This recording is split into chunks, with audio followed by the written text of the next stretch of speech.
Hi everybody, welcome to spring. This book is about a girl, Sophie, who is really excited for spring and anxiously waiting. The title of the book is Spring for Sophie. The author is Yael Werber and the illustrator is Jen Hill. Spring for Sophie.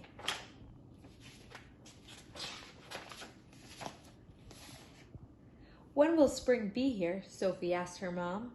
Spring comes slowly, her mom told her. How will I know when spring is coming? The first way to tell if spring is coming is to listen for it. When you hear the birds start to sing their songs to each other, that's when you'll know spring is coming. That's what spring sounds like.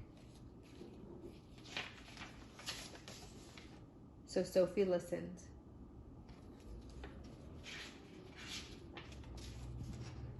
She listened in the mornings when she played with her sister in the snow, and she listened in the evenings when she helped her dad collect wood for the fire.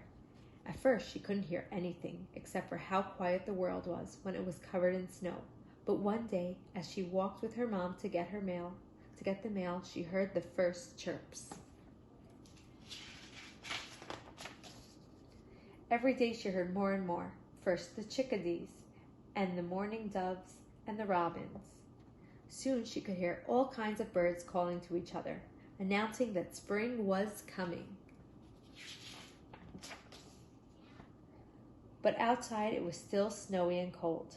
How will I know when spring is getting even closer? Sophie asked. You'll have to use your feet, her dad said. When you start to feel the ground get softer and muddy, that's when you'll know spring is getting even closer. That's what spring feels like.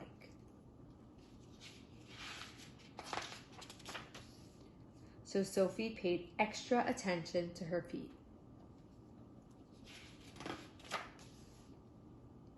When she walked in the woods with her dad, the ground was still slippery and hard, and she had to hold her dad's hand.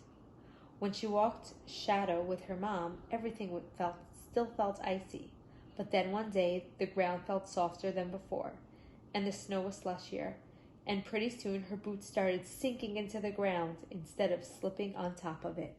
Sophie felt spring getting closer.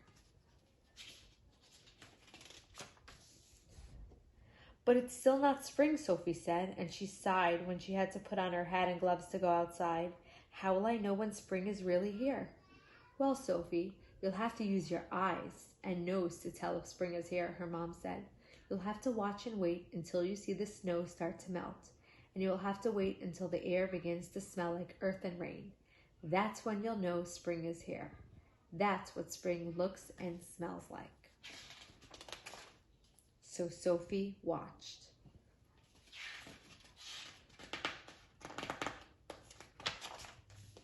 She watched as the ice melted off the lake, and as the snow turned to puddles in her yard.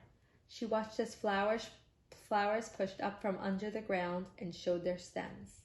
And she watched as new moss covered the rocks in the woods. She saw the world turn from white to green,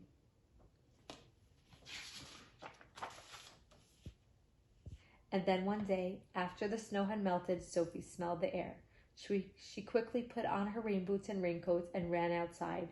Sophie looked up at the sky as the rain started to fall. Sophie, what are you doing? She heard her dad call.